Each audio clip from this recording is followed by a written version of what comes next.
I'm Travis and this is The Complete Journey, episode 11.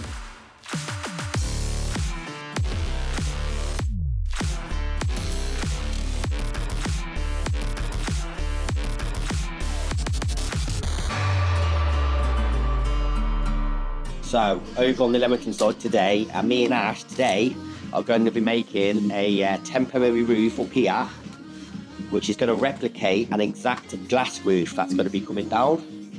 Now, me and Ash have got to get this exactly right because we've got someone coming out to measure the angles. So, whatever we put in is what he's going to be measuring, and if we get this wrong, it could be very costly.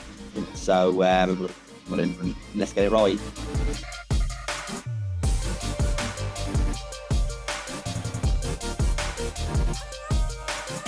Building control asked us to create a vapour barrier on this party wall. So the lad stapled a sheet of DPM to the side and bottom of the box gutter, then used roofing batten to fix the DPM to the wall. This was then also used to fix the 50mm PIR insulation and plasterboard to that wall. We were also asked to do a vapour barrier on the opposite party wall, but because we needed to make that wall run straight through, we decided to make a stud frame, stapling the DPM to the back of the frame before fixing this into position.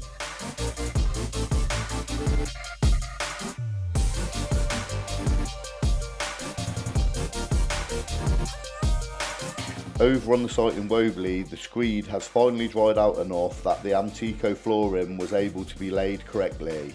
This then giving the customer his full warranty. Monday the 24th of June and it's just gone 7:30 AM. It's a real busy start to the week for us this week. I'm heading over to a new site that we're opening up in Warwick. This is going to be a structure only build of a single story extension, and I'm meeting Baz and Chris over here to get on with the groundworks. We are really short of digger drivers this week, so I've had to get involved myself today, and hopefully we can get some relief for me for tomorrow.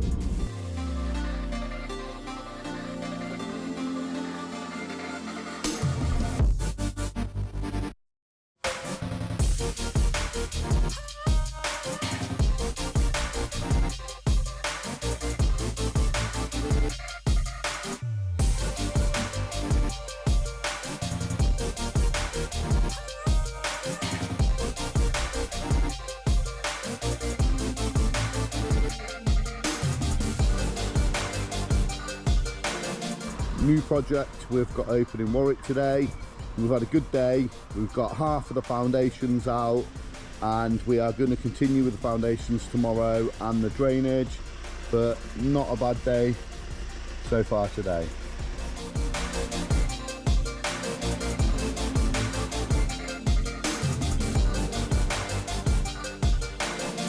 We finished digging the foundations the following morning. Once building control had signed them off, we poured the concrete that afternoon.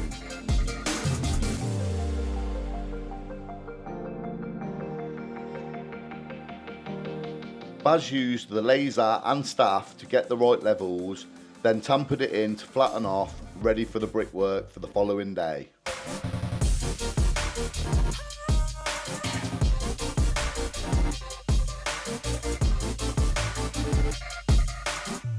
I'm over on the project in Leamington Spa and I'm currently in the rear basement chamber that has not been converted underneath the family room, which is above me. If you can remember last week, I spoke about that this room is now going to become the kitchen, and as you can see here around me, we have fitted all the first fix plumbing and electrics, so it's ready for above to be plastered later next week. We've also been able to complete this small knock through here where the window used to be, and when I said this floor level was slightly higher than this floor level here a few episodes ago, now you can see what I was talking about. What we are proposing to do in this area is we are going to build two small steps coming down from that floor level into this floor level, but because we've got all the services in that void underneath this floor, what we are proposing to do is across this edge here, we are going to fit a piano hinge from the steps to there. So if anybody needs to access the services at any point in the future, they're just going to be able to lift these steps up and flip them over. On the back extension, we put 100mm PIR insulation between the roof joists and 50mm over the top of them to achieve the correct U value.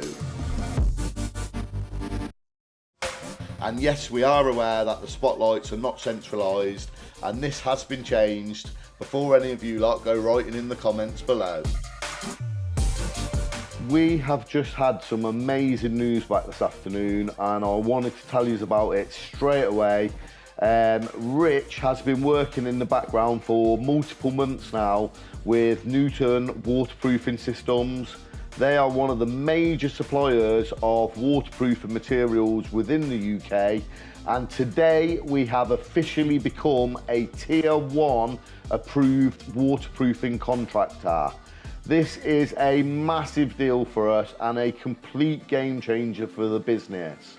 Without having Tier 1 status, you are not able to price or get involved with these high-end, high-value, large-scale projects. So now we've got the status in place. Hopefully it will put us in the mix to win some of these lucrative projects that we're desperate to jump onto. At this point, I would also like to give a big thank you to all of the team across the group. We have faced quite a lot of challenges over the last coming months, from marketing to cash flow to SEO to scheduling, you know, skip fires, you know, people cancelling on us. We have had so many issues, but what I can say is we have built such a dynamic, resilient team here.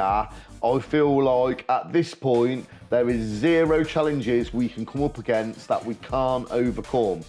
Every single member of staff is invested and willing to put it all on the line to make our dreams become a reality. So when everybody's aligned on the same path, you're definitely getting there, and we are definitely making great progress towards reaching the goals that we set for ourselves earlier in this year. James, Luke and Scott have fitted a set of driveway gates and 2 pedestrian gates at a property in Stourport-on-Severn. We started this job late last year, but due to the customer having a death in the family, we put the job on hold for them. Once they give us the green light to proceed again, we put the gates into production, and I think the wait was well worth it. These gates look amazing fitted, and the customer is really happy with the outcome.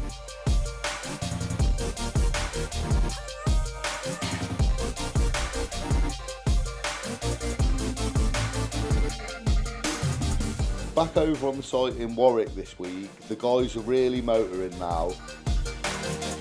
They have managed to do the digging and filling of foundations, the underground drainage amendments, brick and block work for the DPC, hardcore sub-base, insulation and DPM, then poured the concrete slab, all in 6 days.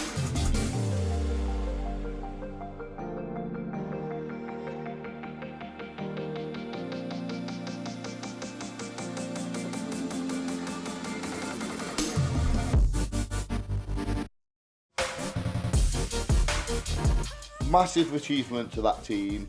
Baz, Chris, Jay, Kyle and Russell, you guys are smashing the schedule this week.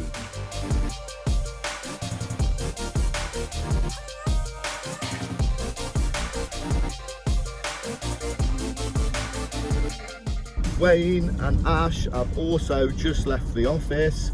They're heading over to the site in Leamington Site to meet Dave and Finn. They are going to be pouring the liquid screed over there this morning. It's not the normal way we would do stuff over there. We would normally wait for the glazing to be installed before pouring the screed, but on this occasion, because there is such a delay on the glass and we can't transfer that delay onto the project, what we are doing is we've put some buttons in place where the glazing will sit, and we're going to pour the screed anyway.